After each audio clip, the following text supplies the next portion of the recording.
I'm Stephanie Weiss, Director of Education and Events for AGRIP. Thank you for joining us today. Today we're going to hear from and talk with Deborah Callahan, the Executive Director of Washington Schools Risk Management Pool, WSRMP. We will learn about how her pool has developed new, practical tools to respond to a rapid rise in the number and cost of highly visible and community disrupting sexual abuse and molestation claims. Deb has 42 years in our industry. Her time includes work for both private and public sector insurance, with more than 30 years serving public schools. Deb is a co-author of the September 2018 intelligence article, Sexual Abuse and Molestation Claims in the Public Sector. She holds a Bachelor of Arts in Management from the University of Redlands, California. Today's conversation will start with a curated broadcast of the Sexual Abuse and Molestation Claims panel discussion, originally recorded at the 2018 Fall Educational Forum. Following the broadcast, Deb will answer your questions live. Now, before we set the table for what you learn, I want to share just a few house cleaning notes.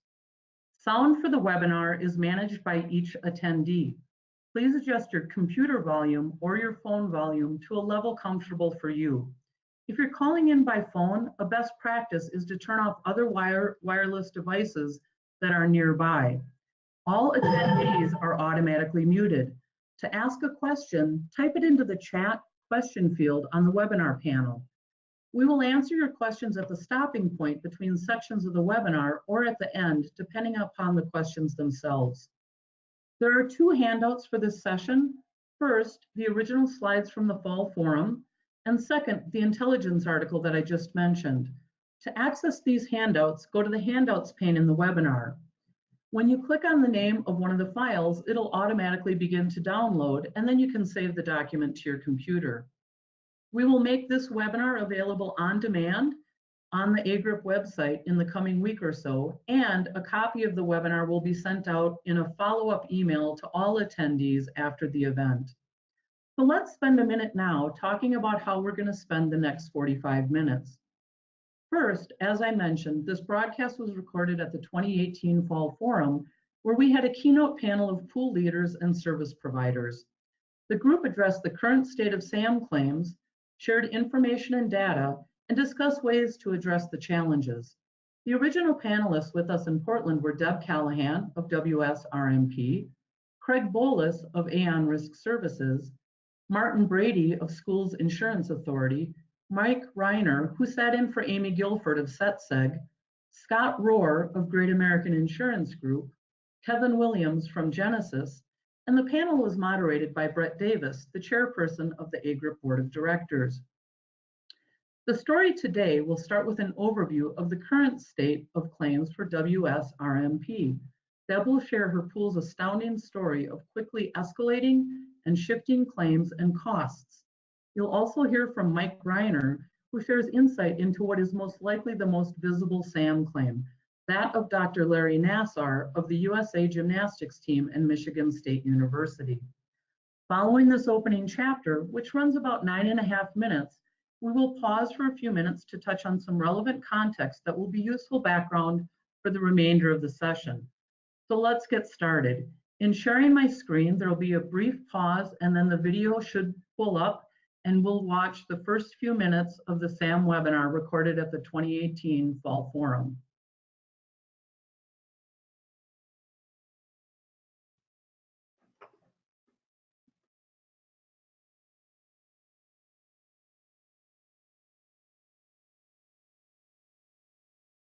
Today, it's starting with a story about Washington Schools Risk Management Pool. In front of you is a slide that shows our policy or claim counts from 2000 to 2018.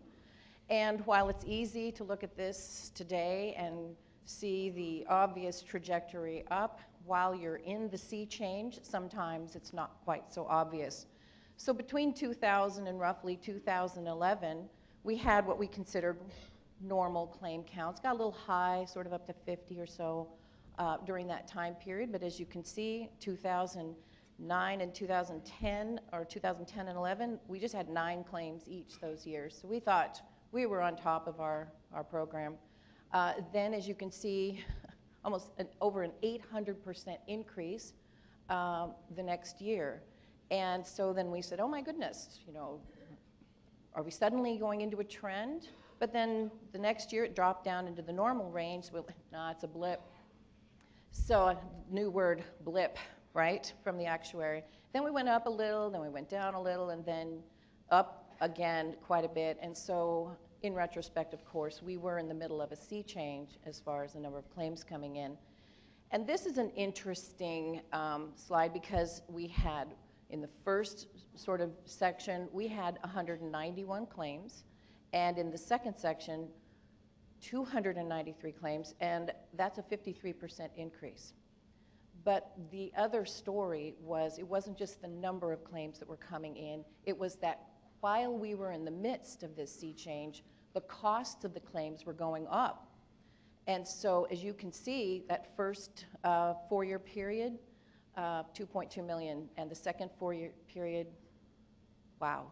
So, a significant increase, and the question is, are you ahead of that, or are you behind that in your reserving? And then one more slide that's a good statistic. The green represents staff-to-student claims, and the blue represents student-to-student claims, where before we had very low numbers of student-to-student activity. During this 5-year period, our student-on-student claims eclipsed staff-to-student significantly. So that's kind of a brief glimpse into what WSRMP experienced over, I'm going to say, over the last 4 or 5 years. It really was hammering us. So, thanks. Deborah. Your slide shows what's something I think most of you in the room have read about in the newspaper, heard on television, in my home state of Michigan, Michigan State University. Dr. Larry Nassar, sports doctor, sexually abused 332 victims under the guise of medical treatment. One of the most horrific cases of sexual assault, I think, in the nation. MSU went through a negotiation process. It shook the university to the core and ended up in a $500 million settlement. Some say that's a lot of money, but when we look at 332 victims, weigh that in relationship to Penn State, it's a lot of money, but hopefully MSU can, from a dollar standpoint, put that behind them. But there are cultural issues and mistakes that were made, and so there's a whole process of additional looking at how we deal with allegations of sexual assault, the reporting of it, and in the case of MSU, as you may have known, there was a significant amount of reporting that was either ignored or was not handled in the appropriate fashion. So what happens?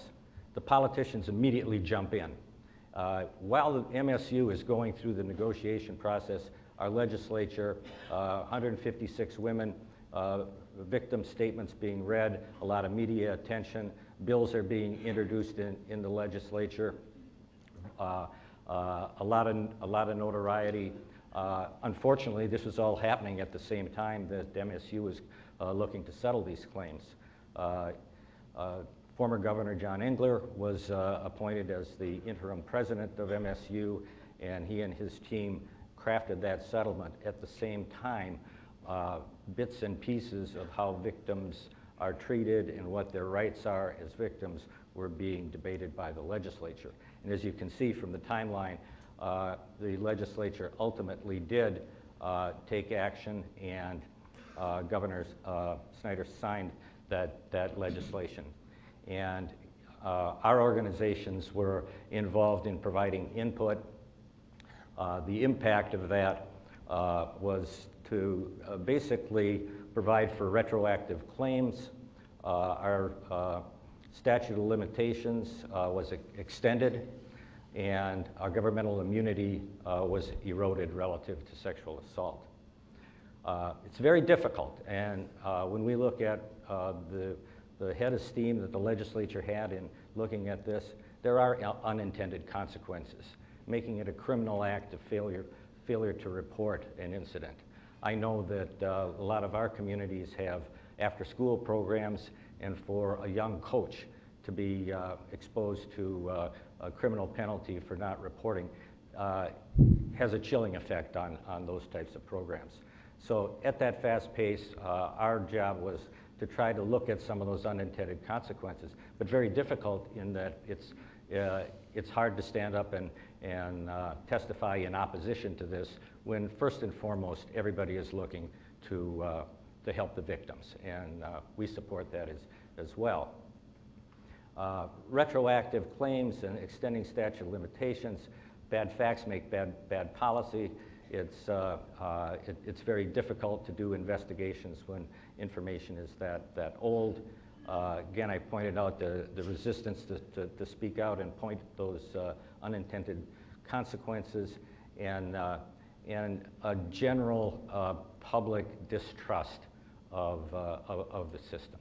And I think that even goes beyond Michigan and beyond MSU, in that no matter what happens, once events like this happen, there's a general distrust of the institutions of government, and that justice is not going to be delivered.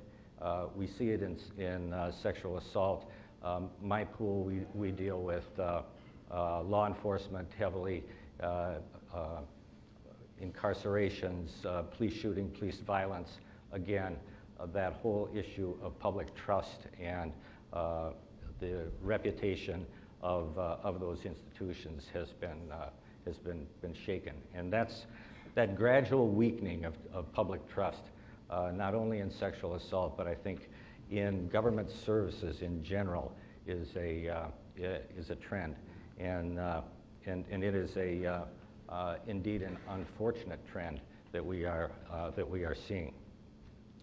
So I think that basically tells the story about what we're seeing relative to the threats and challenges in the state of Michigan. The MSU example, I think, is illustrative of the many areas that we see in terms of the threats and also our ability as a pool to underwrite and insure these risks. And I think that's a segue into the next section of the program here this morning, and that when we look at retroactive reporting, definitions of occurrence, investigations, how does that affect? I mean, we go ahead and we underwrite our product based on what we know at the time, occurrence-based coverage. When events that happened many years ago are now active again, obviously that creates some concern relative to how we report, how we reserve, our actuarial analysis, our coverage forms, and all of those issues really start to come into play.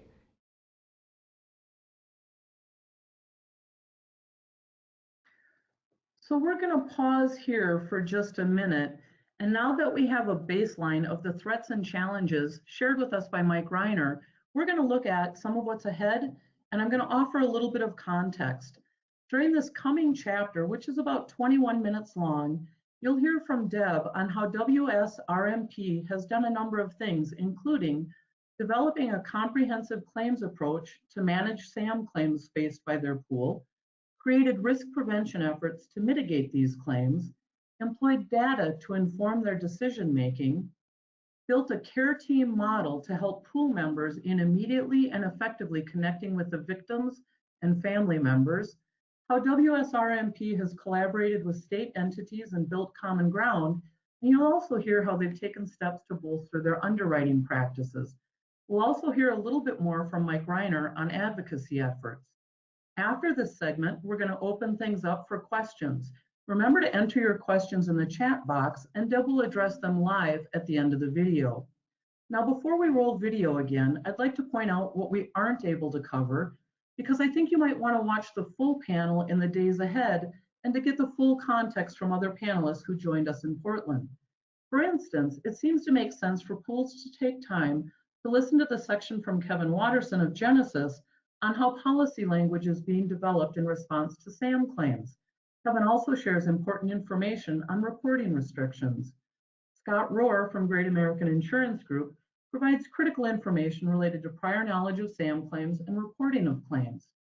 Craig Bolus of Aon discusses data collection and statistics worth being mindful of.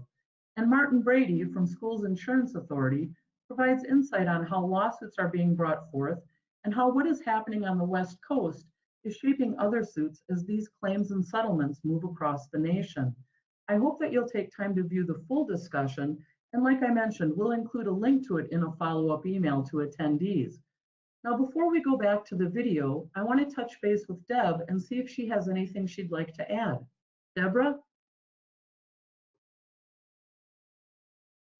All right. Hear me? Yep. Hi, Deborah. Can you hear me?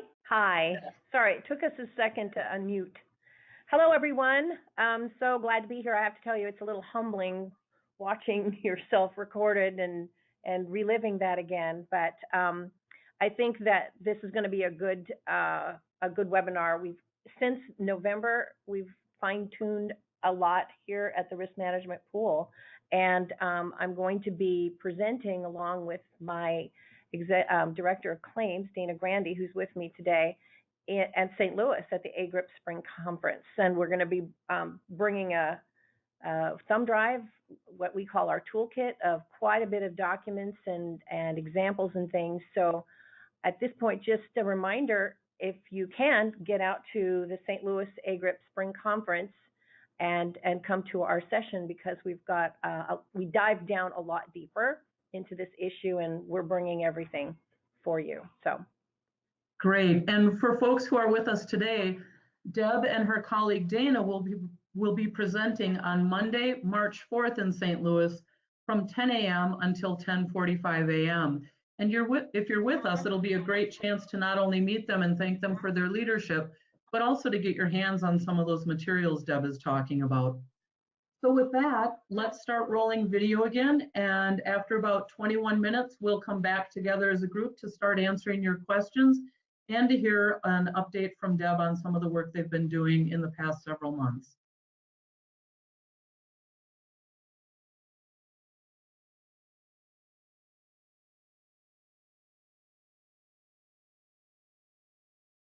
Thank you.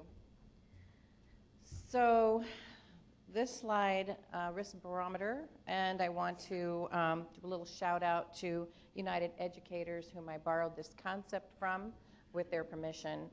So when I thought about those increasing reserves that were coming up, you start to have to look at all of these different risks. So the claim count's coming up, but are your reserves properly set? Are you accounting for the fact that they have new volume?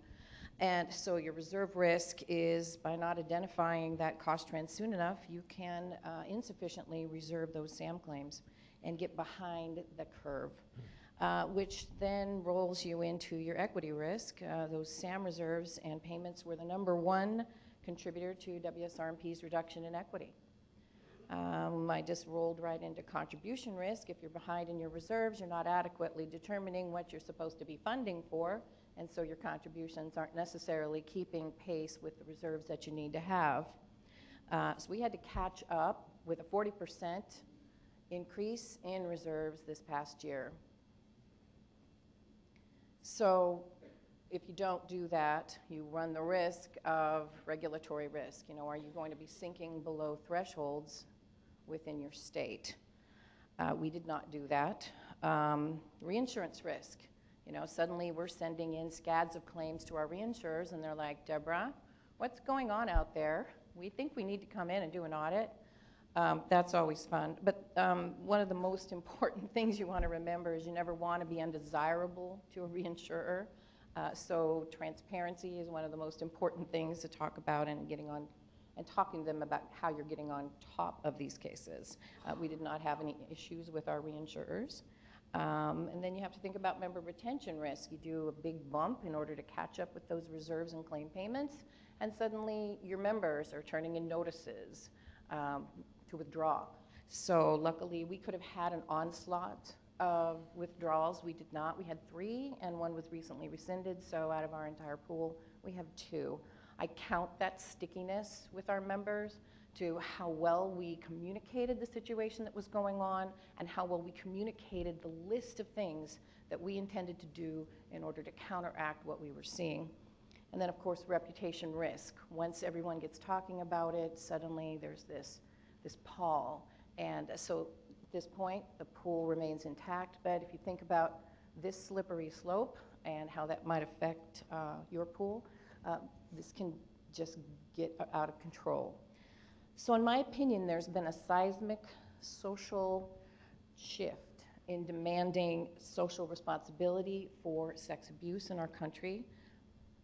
The number of cases will continue to go up, and the dollar values will continue to go up. So with that, at WSRMP, we thought, okay, what are we going to do? So do we just want to do one thing? Do you want to limit coverage? You want to put in some deductibles? We decided one thing is not good enough. We had to do a number of things because if one thing didn't work, we're still in the same boat. So we did a change to our claims approach. In fact, we actually have an external and internal claims strategy that we shifted, quite unique. We enhanced our risk prevention strategy and our loss control efforts, instituted stronger data-driven approach with our origami system, and we directly connected that to underwriting. We started a sex abuse prevention advisory program called SAPAC Committee and had everybody on board, our sex abuse attorneys and staff and districts. So I'll tell you a little bit more about that. And initiated a statewide collaboration that includes our competitor, as a matter of fact, and our ability to have a voice to our state legislators. So let's talk a little bit about the internal claims approach. First of all, we start off with intense claims training. We got our sex abuse attorneys and no other attorneys in the room and our staff, and we started to look at adjuster bias, for example. We had adjusters who empathized with plaintiffs and were setting very high reserves. We had adjusters who did not sympathize with plaintiffs at all and were setting low reserves. We talked about tiering our claims, a tier 1, tier 2, tier 3. You know, tier 1 being something like an accidental brush or a sexting, haven't necessarily heard from the family or the claimant. And then, of course, you all know what a tier 3 looks like. And then there's that sort of gray middle ground in between with what exactly does tier 2 mean. And just sort of developed a strategic approach to reserving each of these. We asked an independent claims auditor to come out immediately and give us an audit and tell us what we needed to know. And the interesting thing is because we had responded, we were now reserving tier 2 and tier 3 claims correctly. But our auditor said, you're over-reserving your tier 1s. So we were able to, using an actuary, develop a statistical reserve for tier 1 claims. What we basically were looking at is these cases are going to go away for 0 in 6 months. So we're going to set a statistical reserve, and we watch. And at the end, we call the school district. Is the child still in school? Attendance okay? Grades are up? No visits to the counselor? Haven't heard from mommy? Close the claim. This has been a significant impact to how we were adjusting claims. From an external claim standpoint, of course, we identified a sex abuse panel. And we only went with like the winners, the top ones who really get it. One of the attorneys was handling a lot of our church abuse cases in the Seattle Archdiocese. We put together a compassionate care team. It's a model where we have the school district, not claims, not investigators, but the school district immediately meet with the victim and the families to offer counseling and a safety plan with the attempt to show compassion, not question whether it's true or not be built upon whether or not the investigation is going to prove it out or not, but basically deliver compassion to the family as though it were true, and connect the educators with the families. we are considering a new coverage up front in order to help pay for that therapy. And I'm not interested in just paying for the potential victim in student on student cases. What about also paying for therapy for the child who's alleged to be the offending student? Both kids need help. You're going to have these kids for 15 years in your classrooms. Let's not, wait for the child to come back and offend again in junior high and offend again in high school. We do an early assessment and offer money, and I can tell you that we've been very successful in getting some of the cases that we imagine would end up to be millions of dollars settled for very reasonable amounts. But if the family is represented, then we use pre-litigation protocols with plaintiff's counsel. We set up mini depositions, early exchange of documents, go to an early mediation, and again, I can tell you we are getting settlements way below what the case would be, and our legal expense is next to nothing. So we have to also talk about risk prevention, right? So that's claims. Here's another tactic, risk prevention. So we created a member-specific action plan. 53 of our 93 school districts, including us, have sex abuse claims open. So while the plan looked at which was the specific driver for each district, and some, it's transportation and employment liability, most of them, they had a sex abuse case open. So we created a sex abuse plan, and it wasn't just, hi, let's make sure that your policies are up to date and that you're following them and you're doing background checks and all the usuals. Here's some training. It's also taking the look to see your classes your claims are happening on the bus. So we're going to look at supervision of transportation claims of sexual touching that's happening on the bus. Or your claims are happening in the special education classroom. So let's take a look at providing specific training to paraeducators on this type of claim that's happening.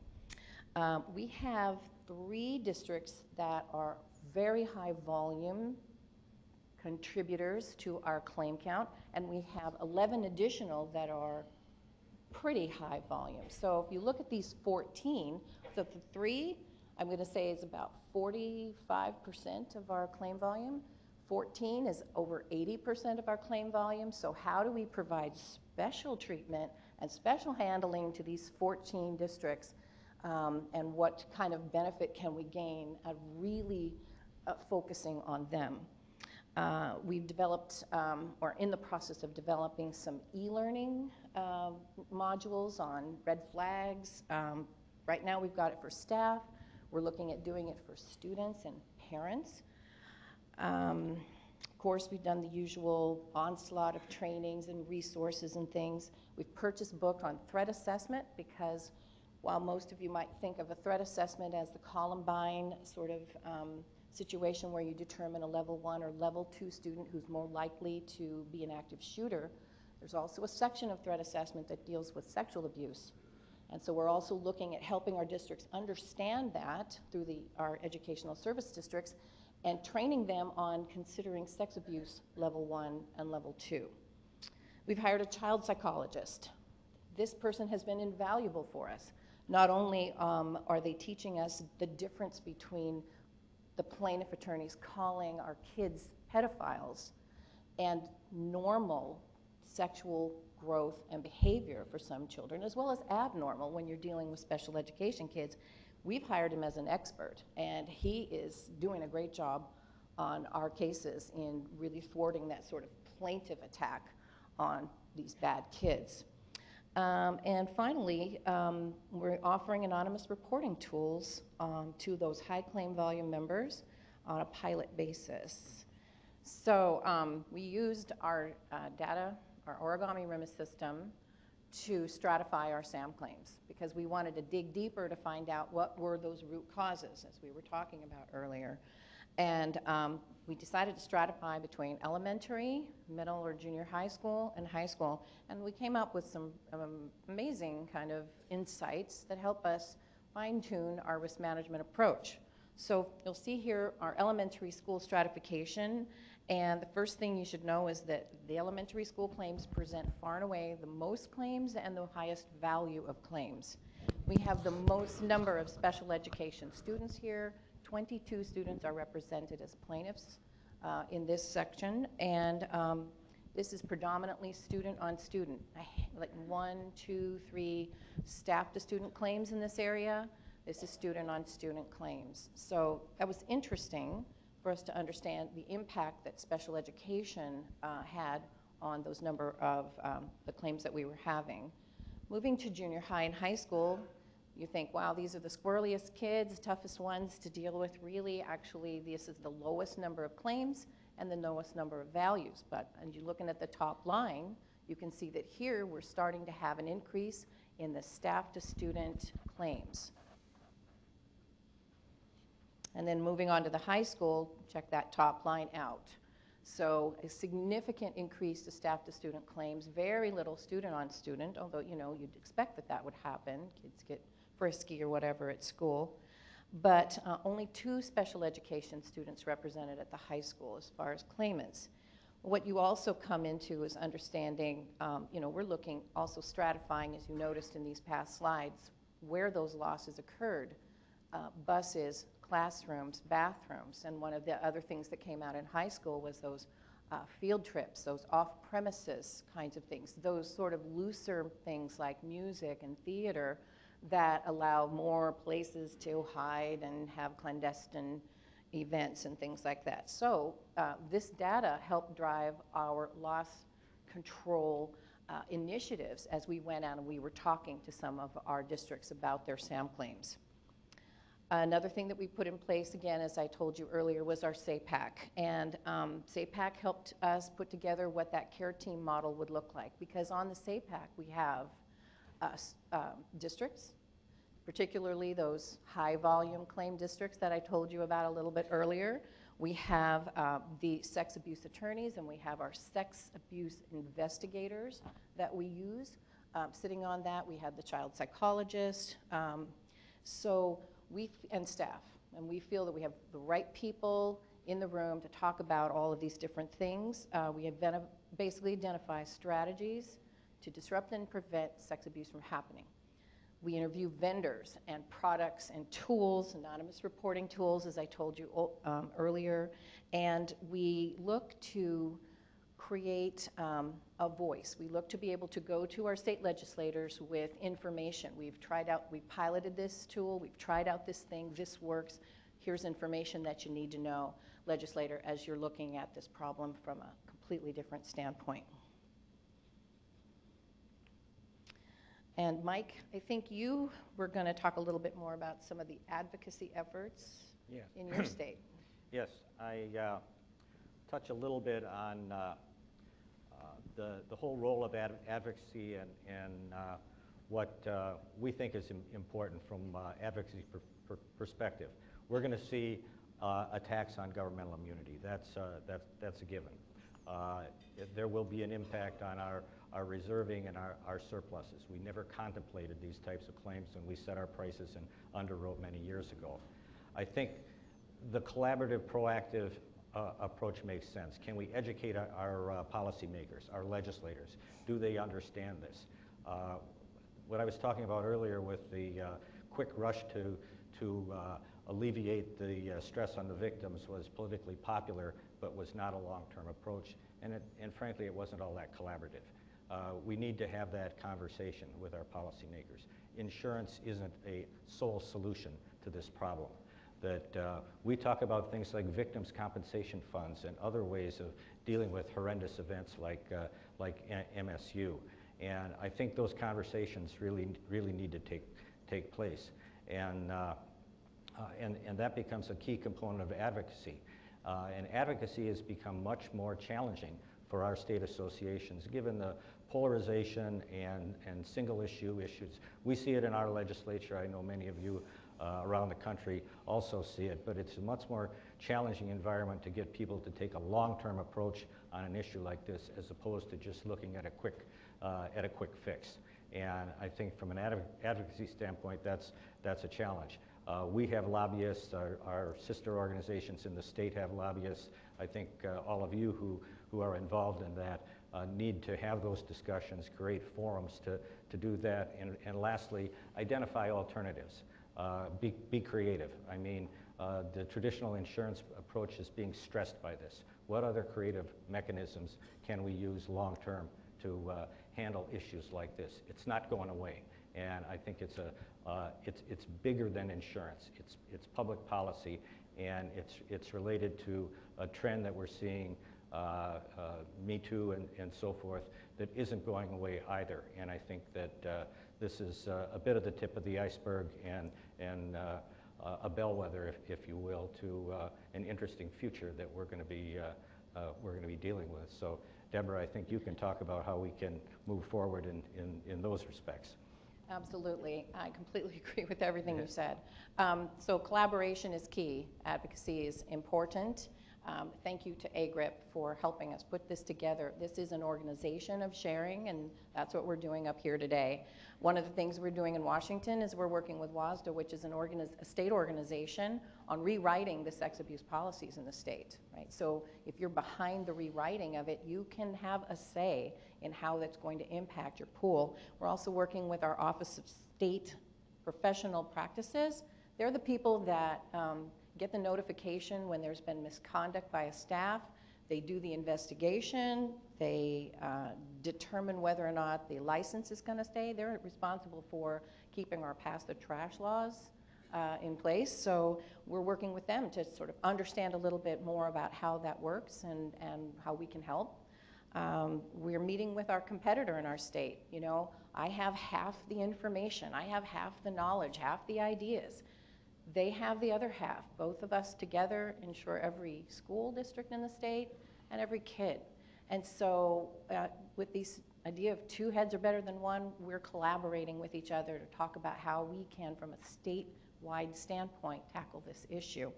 And that helps the two pools bring a stronger, more powerful voice to our legislators as we're talking about how we can accomplish having tighter laws, maybe getting some tort limits in place, something. Wild West Washington, that's all I have to say. So finally, the underwriting connection. And you know, when I was listening to Kevin and he was talking about all of these increased limits and deductibles and things, our pool decided to put that last. So we decided, let's give our members the tools. Let's give them their loss ratios on their sex abuse. Let's allow them 18 months in order to cure this, help them along every step of the way, give those special districts that are really struggling with sex abuse cases a lot of attention, and with the idea that we can come back to looking at incentives or consequences if they do not make progress on their goals there. We did raise limits from $20 million to $40 million in the state because last year Washington State had its first $40 million verdict. Wasn't in SAM, but just a matter of time. And we wanted to make sure that our limits reflected the potential output that we'd have to pay. We're working on a casualty consortium with our reinsurers. So we're meeting annually, and we're talking via Skype or Zoom quarterly to talk about all of our open cases, to be transparent with where the pool is, in its journey, and they're partners in our journey. I already told you about our 40% increase. We're looking much, much better this year. We've got the hockey stick thing going where the equity is heading back up, and it looks really good. But we're going to be reviewing our pricing going forward. We want to stay ahead of the trend. We want to start watching the media more. Where are these seismic social perception changes that are happening that we can see out there, that wave way out on the horizon that eventually could be the sea change, so we can stay ahead of the curve.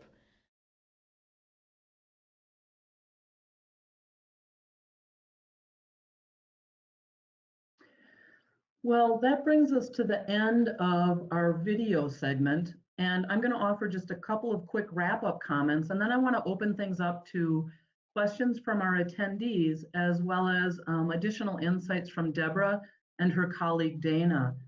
So the purpose of the video, this curated presentation, was to share with attendees the state of SAM claims, the legal landscape, how pools and service providers are gathering and using data to inform decision making, and how WSRMP has developed a comprehensive program to manage claims from the time of reporting going forward.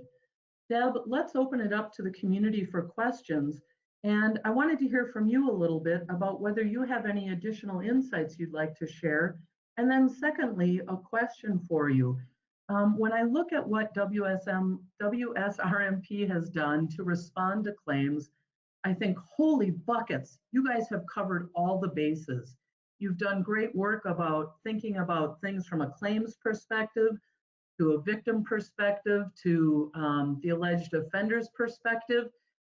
That's kind of overwhelming though. And where would you recommend that pools start? And how long did it take for your pool to get this suite of services in place for your member pools? You want to initially think, well, let's just pick one thing and go with it. And if I could make a recommendation on that one thing, it would be loss prevention first, and to use data-driven decision-making information and identify the members that you have that are having the sex abuse cases, dig down and find out where they're occurring, how they're occurring, and start establishing trends. The funny thing about it, though, is that's where we started, and then everything just sort of bloomed and kept blossoming from each corner. So while you want to say we just started with loss control, claims came immediately after that, and then the SAPAC committee, and then conversations around underwriting, and then going into the compassionate care team model. So it gets let's see, how do I say this? It's kind of a rolling. It has its own momentum. We really couldn't stop at just one thing. So if you can just do one thing, good luck on that, because we couldn't. We just kept adding more and more things to it. But the topic is exciting as far as making a difference in the lives of children, and it drives us to some degree because of this kind of a moral imperative for us as we're looking at each child in every one of these claims has been harmed and possibly irreparably. So, I just think sometimes the work drives itself. Mm-hmm. Well, that makes sense, and I think that's a great point for some of our attendees. One of the individuals just posted a question saying that they're interested in any coverage restrictions or policy changes reinsurers have required, if any. So they're saying, has WSRMP faced coverage restrictions or policy changes from reinsurers? And if so, how? The answer is no, none. And I credit that to some degree to our casualty consortium. So I believe we create our own fate. And if, as pools, we don't get ahead of this curve, as Mike Reiner was saying, it's a bellwether for us. It's the tip of the iceberg. If we don't get ahead of it, then possibly our reinsurers will have to make decisions for us. I don't want to be in that position. So when we have a quarterly conversation with our market partners, we talk about our claims that we have, but we also talk about all of the loss control programs and results that we have coming in. We talk about the work of the SAPAC committee. In other words, I make it a fully inclusive discussion about where WSRMP is in this work, including, meeting with WASDA, the Washington Schools, I'm trying to remember what WSSDA stands for, but anyway, they're the group in Washington State that creates the policies that about 95% of the school districts in the state use, and we're helping them revise the sexual abuse language in those policies. We want to make sure we don't set a threshold that raises a bar for our schools that they can't meet.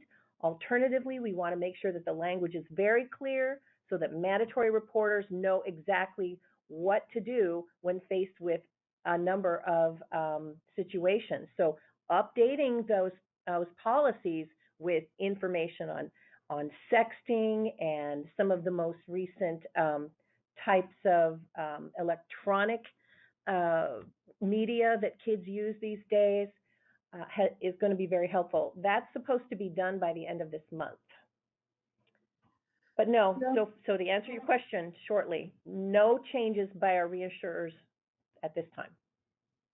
Deb, you know, you mentioned the different groups that you've been collaborating with, and was there any resistance or sort of askew looks when you asked them to the table or when you asked to be invited to the table, or were you met pretty openly because of that idea of transparency? What were those initial outreaches like, and what was that reception? In all instances, a great reception. In fact, WASDA and the Office of Professional Practices and some of the other people that we've talked to, the governor's office, have said, thank you for calling us. We need to hear your voice. We need to see your information and data. This helps frame our work. In all instances, it's been very positive. That's fantastic.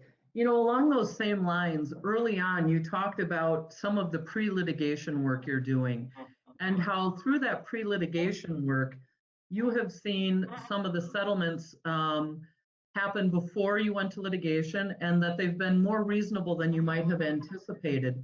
And I'm wondering if you can share with us what you might attribute that to. I wondered if it has something to do with the compassionate care model that you had rolled out, so families of victims, and they know that you're responding in full and that you're working with the alleged offender. Like, what do you guys see as the factors that have led to some of those more reasonable pre-litigation settlements?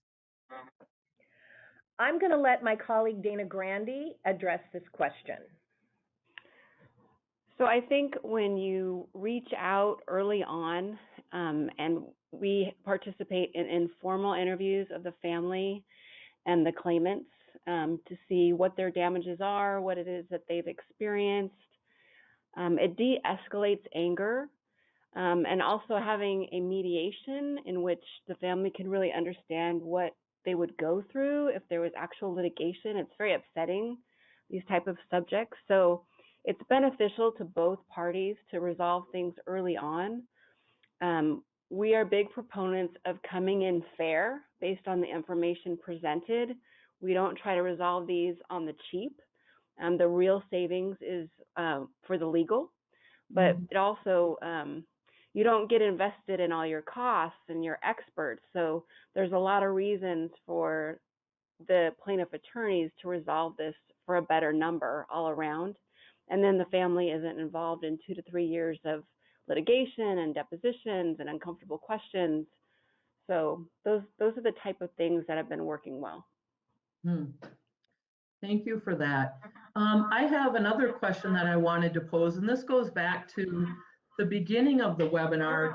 You talked a little bit about the adjuster training you have been doing because you found that some adjusters had a bias toward identifying with a victim where perhaps others didn't share that same bias or feeling. How did you go about helping adjusters see bias and block that bias? So this is Dana again. So we looked at all of our open claims and reanalyzed them literally using sort of a reserve checklist, looking to be strategic and consistent in the way that we reserve them. And then we had a retreat where we had examples and we went through them together and discussed, why the numbers should be what they are. And now that we've looked at them, we talk monthly and talk about the different plaintiff lawyers, the different mediators, the different cases, and examine what I call the high lows, what went well, what didn't go well, what could we do differently. And I think it's made a great impact in our consistency, because we're starting to see the same types of claims at times with the same age, with the same events. So we're much more consistent on our reserving and eliminating what I call our front pack, because everybody has them. These are very upsetting type situations, and so you have to take that front pack off and reserve consistently. Well, thank you for sharing that. I think that for me, at the risk of being self-serving for A Group, one of the reasons I asked that question is I was curious to see whether you were using checklists and how you were framing that with your adjusters, because that idea of developing a checklist, right, and making sure you're going through it forces you to set aside your bias, as you mentioned. And that's actually a session that we're going to have at the conference in St. Louis. It's a two-part session, really meant to be around developing inclusion and thought diversity in our organizations. But that very same technique that your pool used to block bias through a checklist is one of the steps that Lori McKenzie talks about using to block bias in hiring and employee practices and all that sort of thing. There's probably some stuff that we all can learn, even in the context of this conversation, from that session. We have about 5 minutes left, and we don't have any additional questions coming in right now. So what I wanted to do was just take this time to open up the conversation to you, Deb and Dana, and hear what else you're thinking about, what else you're doing, and how you're continuing to lead our community in this work. Well, one of the things we're going to do is bring a thumb drive for each attendee to our session in St. Louis. And that thumb drive will contain, at this point, we're assuming somewhere between 20 and 30 documents that, you know, the title of it is Toolkit for Mitigating and Managing SAM Claims. So Dana and I looked at each other and we said, well, we need to bring a toolkit. And how better than to just stuff all those tools onto a fun thumb drive, so as everyone's leaving, you'll get your thumb drive. But it's going to contain, you know, WSRMP's annual report. You'll be able to take a look at our precipitous drop in equity, you know, as we battled, you know, taking a look at the claims numbers and the claims values. Some of the messaging that we did in our newsletter, articles, and a corner office piece. You'll have the reserve checklist that Dana just mentioned. Our SAM attorney panel, and what we're going to say is these are fantastic sex abuse attorneys, and maybe if you have cases, doesn't matter where you are in the United States, and your attorney wants to call up and kind of chat with our attorneys and talk about strategies or, you know, anything, we're making them as available as possible to you. You're going to get an example of our care team model, our loss control member benefit review, which has the loss ratios and the sexual abuse action plans. We're going to be giving you a charter from our SAPAC committee. So if you want to start your own committee, you've got a sample charter. We're going to give you the sample WASDA policies. We have permission to give them even though they're in draft form from WASDA at this time. We're going to give you some coverage language that we take right out of our coverage agreement on deemer clause, on anti-stacking, and on occurrence. And let's see, we had a risk assessment survey, kind of a gap analysis that we put together, a really great sexual abuse resource list of things. So we're going to do that, and some books that we've given our members. We've actually purchased 3 books for 1 to 2 people in every one of our school districts. And so we'll list those authors and those books because we found them absolutely invaluable and great learning. So that's the checklist. Dana, do you have anything you want to add? No, I think you've covered everything. So we look forward to coming out at A Group Spring and Meeting everyone. meeting everybody and digging in a little deeper. Yeah, we're going to dig deeper. So on each of these issues. Well, Deborah and Dana, thank you so much for that generosity you've given us today, that generosity of time and spirit and knowledge. And I think that toolkit that you mentioned that you'll have on a thumb drive Holy buckets, that's awesome. It's that kind of transparency and pool-to-pool generosity that makes me so grateful to be part of this community. For our attendees, remember that we'll share a copy of this webinar with you in a follow-up email. You should get that in about an hour. It'll also include a link to the full panel discussion from the fall forum, so you can go back and hear all the comments from Scott Rohr, Craig Bolas, Martin Brady, Kevin Watterson, the whole community. And then if you join us in St. Louis, be sure to attend Deborah and Dana's session, which is from 10 to 10:45 a.m. on Monday, March 4th. Thanks everyone for joining us, and we look forward to seeing you in St. Louis in just a couple of weeks. Bye-bye. Thank you. Bye.